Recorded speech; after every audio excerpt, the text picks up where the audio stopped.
하나님의 말씀은 요한복음 17장 1절에서 5절 말씀입니다.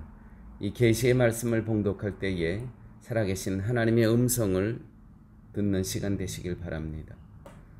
예수께서 이 말씀을 하시고 눈을 들어 하늘을 우러러 가라사대 아버지여 때가 이르렀사오니 아들을 영화롭게 하사 아들로 아버지를 영화롭게 하게 하옵소서. 아버지께서 아들에게 주신 모든 자에게 영생을 주게 하시려고 만민을 다스리는 권세를 아들에게 주셨음이로소이다. 영생은 곧 유일하신 참 하나님과 그의 보내신 자 예수 그리스도를 아는 것이니이다.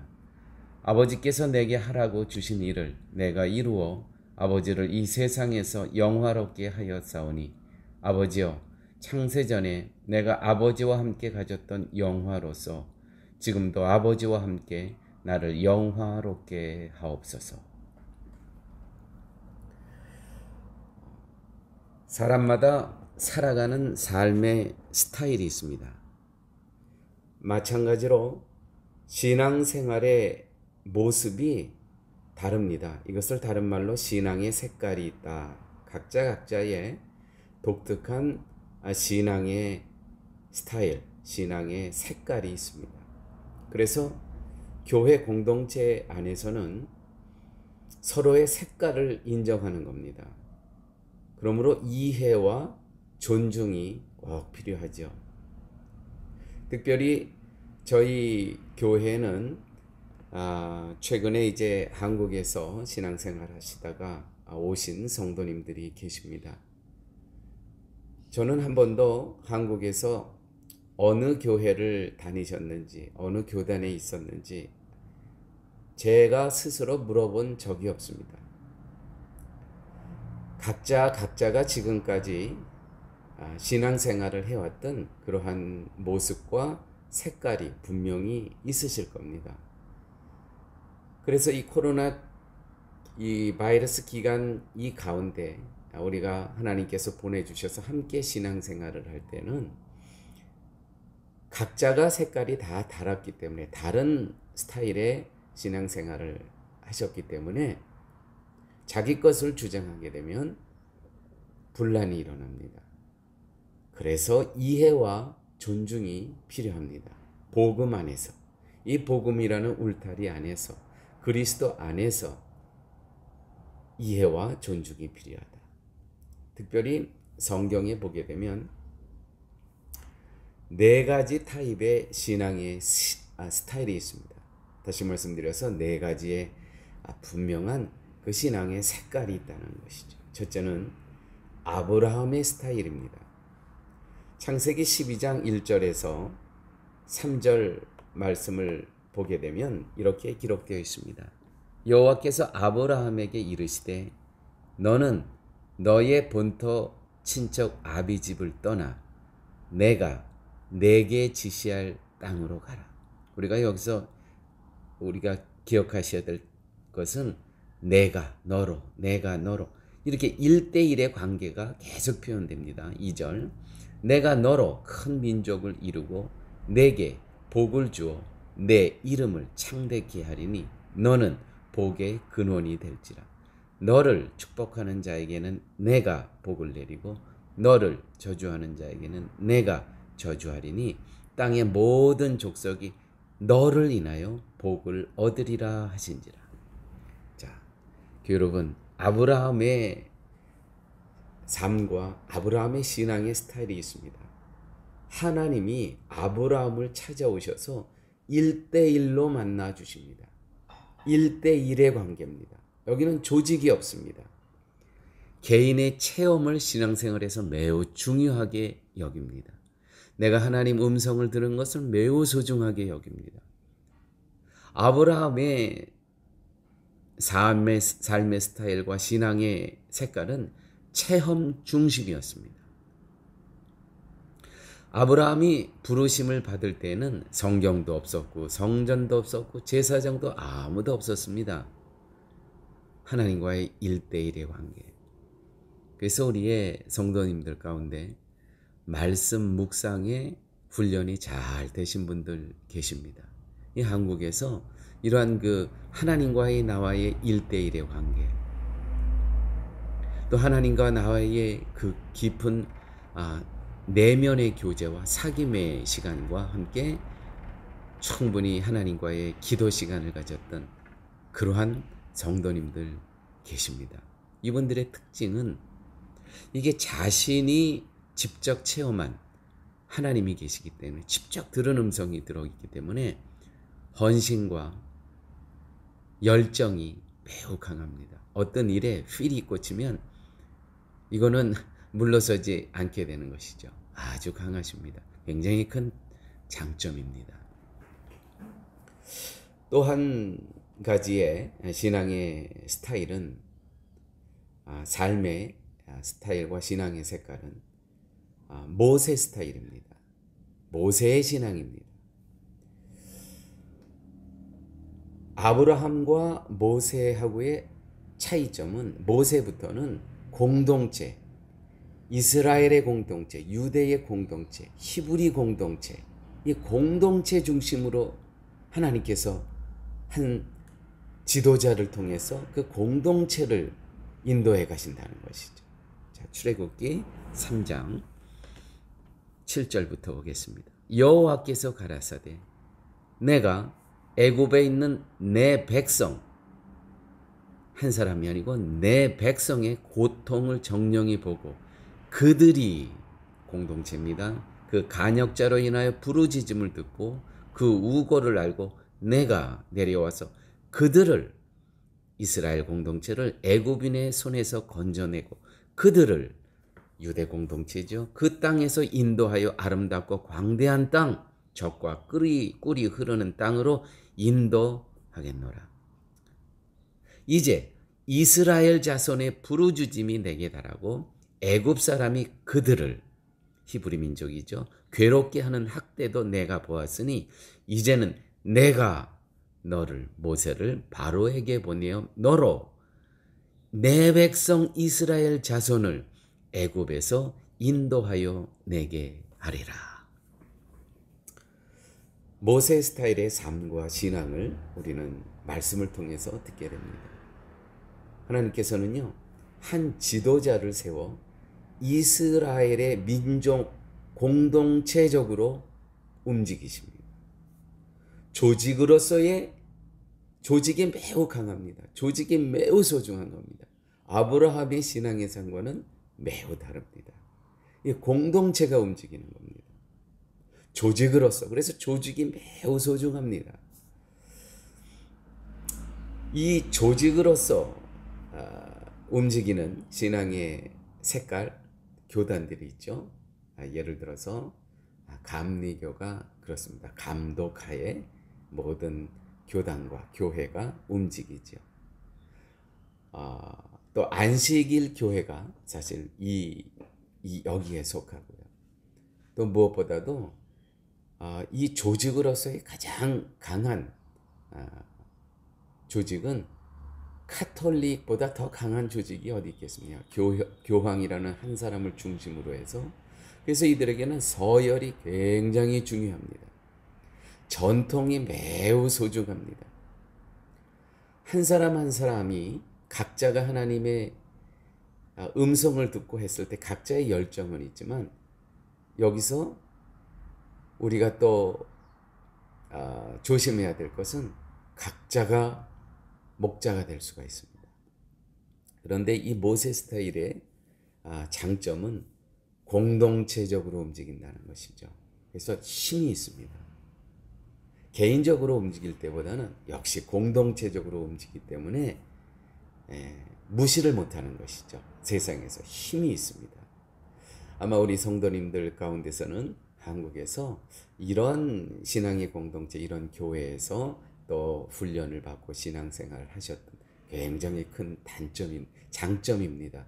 함께 움직인다는 거, 여기서 시너지 효과가 굉장히 크다는 것이죠. 또한 성경에서는 느헤미야라는 신앙의 특별한 공동체가 있었습니다. 포로 시대에, 이 시대는 성정도 없었고 제사장, 이 느헤미야라는 이 학사라 그러시죠. 율법 학자가 제사장도 겸했는데 제사장이 따로 없었기 때문에 여러 가지가 이 포로 수용소에서 부족했습니다. 그래서 여기서는 이 율법서, 다시 말해서 하나님의 말씀, 하나님의 말씀이 매우 소중합니다. 자, 보십시오. 느헤미야 8장 5절에서 9절 말씀입니다. 학사 에스라가 모든 백성 위에 서서 저희 목전에서 책을 펴니, 이게 바로 모세 오경이죠. 성경을 펴니, 책을 펼 때에 모든 백성이 일어나니라.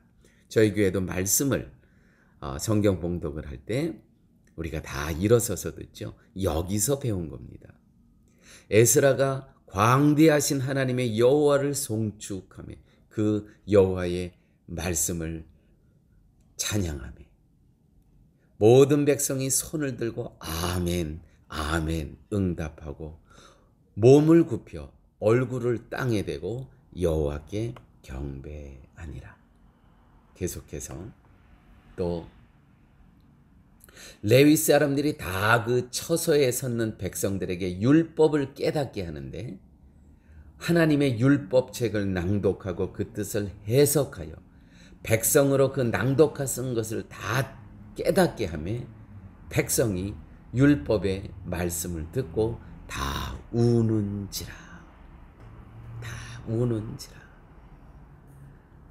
이 느헤미야 삶의 스타일과 신앙의 색깔은 말씀 안에서 하나 된다는 겁니다. 말씀이 중심입니다. 말씀이 그들의 삶을 인도합니다. 이게 느헤미야 신앙의 색깔입니다. 말씀드렸듯이 느헤미야서는요, 포로로 잡혀갔던 그 시대에 포로 수용소에서 쓰여진 책입니다. 오직 토라, 오직 말씀 중심, 오직 모세 오경뿐이 없었습니다. 이게 신앙생활을 인도하는 중심이었습니다. 이 신앙 스타일이 사실은 개신교의 메인스트림 본류입니다. 우리가 다 개신교죠. 그새 모세 오경 낭독하고 말씀을 해석할 때 이 학사 느헤미야가 이것을 낭독하고 해석할 때 모든 사람이 다 울었다라고. 그러니까 말씀 안에 하나가 되었다는 것이죠. 말씀으로 인해서 모든 사람이 마음속에 감동이 들었습니다. 영적인 울림이 있었다는 것입니다. 말씀 안에 하나됨의 역사가 있었다는 것이죠. 이건 참 놀라운 역사입니다. 사랑하는 여러분, 특별히 저희 교회는 이 부분이 가능한 신앙의 공동체입니다. 저도 그래서 주일 예배에 주일 말씀 전할 때 온 에너지를 다 집중합니다. 한 주간에 저희가 매일 또 말씀을 준비하죠. 마태복음을 거쳐 사도행전을 거쳐 지금 로마서 매일매일 하는데 이것을 요약해서 주일에 이 말씀 안에서 하나 되고 말씀 안에서 하나님의 성령의 역사가 일어날 수 있도록 이 시간에 집중한다는 것이죠. 이것이 바로 신앙 느헤미야의 신앙의 삶이며 삶의 스타일이며 신앙의 색깔이었습니다. 말씀 중심. 아마 한국에서 이와 같은 훈련을 또 오래 받고 오신 그런 성도님도 계시고, 특별히 저하고 같이 10년 전부터 이슐만한 물가 교회를 섬기셨던 성도님들은 이 부분에 많이 익숙해 계신 그러한 부분입니다. 또 한 가지 신앙의 삶의 스타일, 신앙의 색깔이 있습니다. 그것은 바울의 삶과 바울의 신앙입니다. 고린도전서 1장 17절 18절 말씀을 보게 되면 그리스도께서 나를 보내심은 세례를 베풀게 하려 하심이 아니요 오직 복음을 전하게 하려 하심이로되 말의 지혜로 하지 아니함은 그리스도의 십자가가 헛되지 않게 하려 함이라. 십자가의 도가 멸망하는 자들에게는 미련한 것이요 구원을 받은 우리에게는 하나님의 능력이라. 바울의 삶의 스타일과 신앙의 색깔은 나는 전도 목적으로 이 땅에 보내심을 받은 존재임을 늘 기억하며 산다는 것이죠. 전도 지향적이고 선교사적 삶을 살아가게 됩니다. 이 기록되어 있죠. 그리스도께서 나를 보내심은 오직 복음을 전하게 하려 하심이라. 아주 굉장히 전도지향적이고 선교사적 삶을 살아가는 그러한 신앙의 색깔이 있습니다. 이 교회도 이런 교회가 있죠. 모이는 교회, 흩어지는 교회. 하나님께서 선포된 말씀을 듣고요, 또 흩어집니다. 일주일 내내 전도지향적, 선교지향적인 삶을 살다가 다시 주일에 모입니다. 한 사람 한 사람이 교회의 역할을 감당하는 그러한 삶, 그러한 교회, 그러한 신앙의 색깔을 갖고 있는 성도들이라는 것이죠. 이렇게 네 가지를 제가 소개를 했습니다. 사실은 네 가지가 다 조금씩은 다 있습니다. 단지 어느 부분에 내가 좀 강한가, 그것을 우리가 살펴보았습니다. 강조점이 다른 것이죠. 조금씩은 다 있습니다. 자, 그렇다면 이제 우리가 기억해야 될 것은 신앙의 색깔은 다르지만 신앙의 본질에 있어서는 하나가 되어야 됩니다. 신앙의 본질에 있어서는 다를 수가 없다는 것이죠. 교회 여러분, 신앙의 본질이란 무엇입니까? 예수 그리스도께서 갖고 계셨던 마음과 생각이 곧 신앙의 본질입니다. 다시 말씀드립니다. 신앙의 본질이란 무엇입니까? 그리스도께서 갖고 계셨던 마음과 생각이 곧 신앙의 본질이라는 것입니다. 자, 이제 오늘 본문의 말씀으로 들어갑니다. 오늘 본문의 말씀이 이렇게 기록되고 있습니다. 예수께서 이 말씀을 하시고 눈을 들어 하늘을 우러러 가라사대. 이 말씀을 하시고, 오늘 본문은 17장 1절이에요. 이 말씀을 하셨다는 건 16장의 말씀을 얘기하고 계시는 것입니다. 그럼 과연 16장에 이 말씀을 하시고 하늘을 우러러 이제 십자가 지시기 전에 마지막 기도, 마지막 유언, 제사장적 기도를 하십니다. 가급적이면 사랑하는 교회 여러분, 요한복음 17장은 전체를 외우시기를 권합니다. 얼마 전에 한국에서 우리 여기에서 파라과이 실만한 물가에서 늘 신앙생활을 하셨던 황성준 집사님이 저에게 이러한 메시지를 보내오셨습니다. 목사님, 제가 요한복음 17장을 다 외웁니다. 그래서 제가 그랬어요.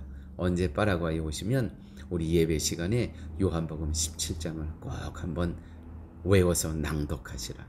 여러분, 요한복음 17장을 오늘 5절까지 읽었지만 17장 전체를 읽고 묵상하고 외우십시오. 이거는 이 땅에서 예수님께서 제사장적 입장에서 기도하시는 기도문이고 유언이시고 바로 예수님의 기도십니다. 자, 이 예수님께서 하늘을 우러러 보시고 이제 말씀하시기 전에 이와 같이 말씀하시고 하늘을 우러러 기도하셨다는, 이와 같이 말씀하셨다는 것, 여기에 예수 그리스도의 생각과 마음이, 신앙이 들어있다는 것이죠. 첫째는요, 예수님께서 요한복음 16장 7절 말씀, 그러하나 내가 너희에게 실상을 말하노니 이제는 내가 떠나는 것이 너희에게 유익이라. 13절, 진리의 성령이 오시며 성령이 보혜사 성령이 오실 것인데 그가 너희를 모든 진리 가운데로 인도하시리라. 동행하여 인도하시리라. 항상 늘 인도하시리라. 뭐예요? 동행하시는 성령 하나님, 인도하시는 성령 하나님, 임마누엘 신앙이 예수님께서 갖고 계셨다는 것이죠. 이제는 내가 너희를 떠나는 것이 유익이라. 너희에게 보내는 그 임마누엘 성령 하나님은 나와 본질적으로 다를 것이 아무것도 없다는 거예요. 삼위일체 하나님이시라는 것이죠. 그분께서 나는 떠나가지만 그분께서 너희와 항상 함께 하시고 인도하시리라. 임마누엘 신앙. 여기서는 불일치가 일어날 수가 없습니다. 삼위일체 하나님께서 우리를 늘 인도하시고요. 성령 하나님께서 마지막 그날까지 우리의 마지막 때에 환난이 있을 겁니다. 그때 우리를 인도하여 주시고 동행하여 주실 것이라는 것이죠. 이것이 하나님의 마음과 하나님의 신앙과 하나님의 생각이셨습니다. 우리는 하나님의 기도에 하나가 되어야 됩니다. 임마누엘 신앙. 두 번째, 예수님께서 갖고 계셨던 신앙은 또 마음과 생각은 요한복음 16장 20절입니다. 내가 진실로 진실로 너희에게 이르노니 너희는 곡하고 애통하리니 세상이 기뻐하리라. 내가 이제 십자가에 달려 죽음으로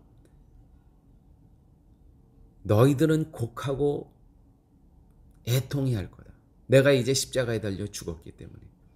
그런데요, 세상은 기뻐할 것이라는 것이죠. 저 참남된 자가 죽었다는 것이죠. 다시 말해서 십자가 신앙이 분명하게 명확하게 있으셨다. 우리의 죄를 대신 대속하여 십자가에 달려 돌아가신 그 예수님의 십자가의 신앙. 예수님께서는요, 이 요한복음 16장에서 이거를 다 말씀하십니다. 또 오늘 본문 가운데서도 예수님께서는 분명히 말씀하셨습니다. 17장 3절 말씀입니다. 영생은 곧 유일하신 참 하나님과 그의 보내신 자 예수 그리스도를 아는 이것이니라. 아버지께서 내게 하라고 하신 일을 내가 다 이루어 아버지를 이 세상에서 영화롭게 하였습니다. 아버지께서 내가 명하신 것을 다 이루었대요. 그것은 뭐예요? 십자가를. 하나님의 만세전에 택한 백성들의 모든 죄를 십자가에서 다 십자가에서 우리를 대신하여 죄값을 치르셨다고 하시는 것이죠.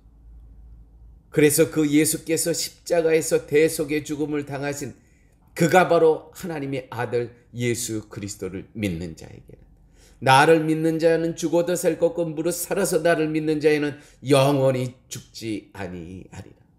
나는 길이요 진리요 생명이니 나로 말미암지 않고는 아버지 앞께로 올 자가 없느니라. 하나님께서 명령하신 거 다 이루었다. 십자가 신앙.